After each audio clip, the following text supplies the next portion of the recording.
Guys, I want to share a story with you all.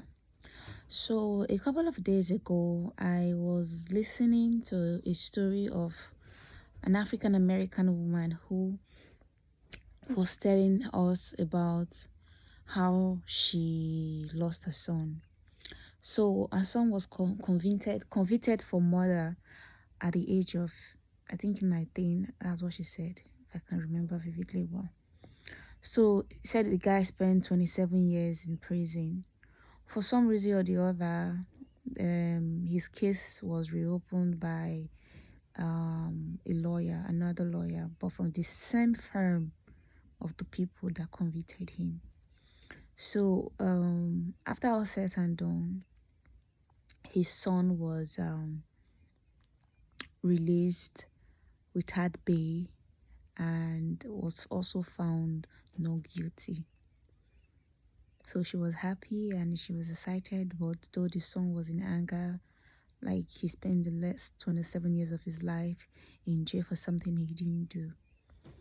So he finally got a job, but he couldn't get a reasonable job because of his record. But he found a job at a local restaurant within the neighborhood.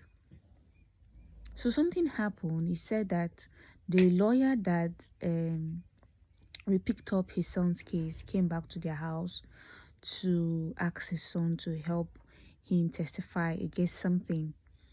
So that was when she told the lawyer that his son is dead, that his son died 3 months ago. So this story that she was sharing was like the son was out for like 2 years, and at the time she was sharing the story, the son was already dead about 3 months ago, and she was in pain, and that was the only child that she had. She was crying, she was bittered, and the lawyer, that was the only eyewitness that could have actually helped the lawyer to testify in his case.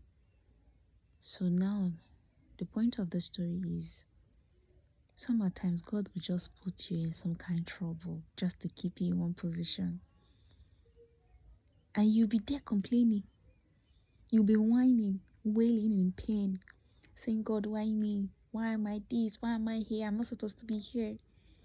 God was preserving the life of that young man for the past 27 years. God saw it ahead. That was the reason why he was wrongly accused of murder, and he was kept there for 27 years, preserving his life. And you know, abroad prison, not like a mom would be say, you just be packed in one room. He was learning skills inside. He get to read book and every other thing, learn skills. You get but his life was preserved. He was alive. But the moment he came out, he only lived for 2 years and few months. Still unable to get a proper job in space between that 2 years and a few months before he got the job where he was working in a restaurant. In that restaurant where he was working, that was when some guys that came to rob the place shot him dead. Stray bullets. Not even stray, was it stray bullets she said? I don't think she said they just shot him dead because bless me.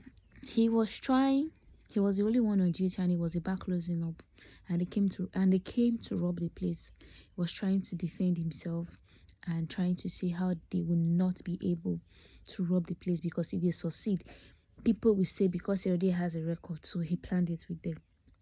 But on the long run, they shot him dead. Should be that boy for just better deep prison, the cool off.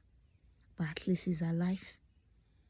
And now you just render the poor woman childless. And at the time that she shared this she said she was 58 years old already. So she was going to her 60s.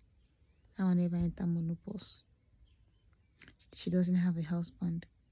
How she want to start her life afresh again?